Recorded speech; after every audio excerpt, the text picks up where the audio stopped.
下超一流的羽坛 GTR， 从最强陪练到屠龙少年的超级逆袭。他21岁初露锋芒，战胜林丹；24岁一战成名，夺得世界冠军，完成了李宗伟20年未曾实现的梦想。当他的战绩被载入新加坡史册时，他却因打法的单一被贴上昙花一现的标签。他就是超级快男骆建佑。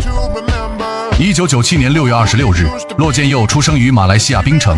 4岁时，他便开始接触羽毛球，因其异于常人的天赋。9岁时，他与哥哥骆建贤被父母送到当地羽毛球学院，开启系统训练。12岁时，他在马来西亚全国少年赛中斩获冠军，成为同年龄段的佼佼者。为寻求更好的发展，13岁时，他跟随哥哥从槟城远赴几百公里外的新加坡求学。由于是寄宿学校，起初骆建佑对没有父母管束的校园生活充满期待，但随着时间推移，加上与哥哥分处不同学校，思念之情逐渐涌上心头，他忍不住哭了起来。然而一场大哭后，骆建佑逐渐适应了这样的生活，从此专心投入训练与学习。2011年，新加坡正式成立国家青年羽毛球队，骆建佑成为首批队员。从此，他开始参加国家赛事，在青年比赛和低级成年赛事中历练。2015年对骆建佑意义重大，这一年他获得新加坡公民权，正式代表新加坡参加成人赛事。但天不遂人愿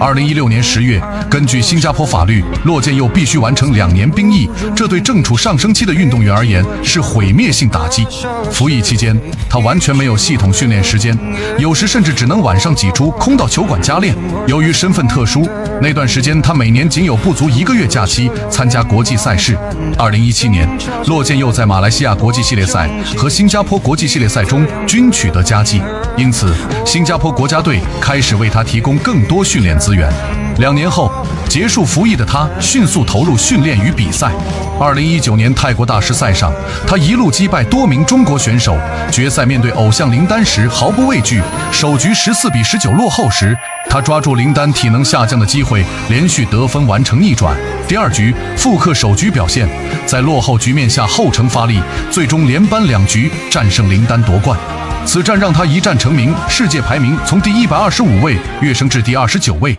时间来到2021年，东京奥运会如期举行，而骆建佑作为新加坡羽毛球历史上首位奥运男单选手，更是备受瞩目。然而他却因大赛经验不足，在小组赛以1比2不敌印尼男单乔纳坦，遗憾出局。奥运会之后，骆建佑受邀来到了安塞龙的训练基地进行训练。同年的印尼公开赛中，骆建佑虽闯进决赛，但面对他打法非常熟悉的安塞龙，骆建佑与其鏖战3局，第3局更是被安塞龙碾压式压制。最终虽以1比2憾负，却完成了从潜力新星到顶级竞争者的跨越。1个月后的世锦赛，因疫情的影响，印尼队集体宣布退赛，中国队也只是草草出兵。在缺少了众多强大竞争者的情况下，他在首轮时隔1个月再次与安塞龙碰面，以2比1首轮爆冷安塞龙，成功复仇。随后他又接连击败安东森、斯里坎特等一众名将，成功夺得冠军，实现职业生涯首个世界冠军，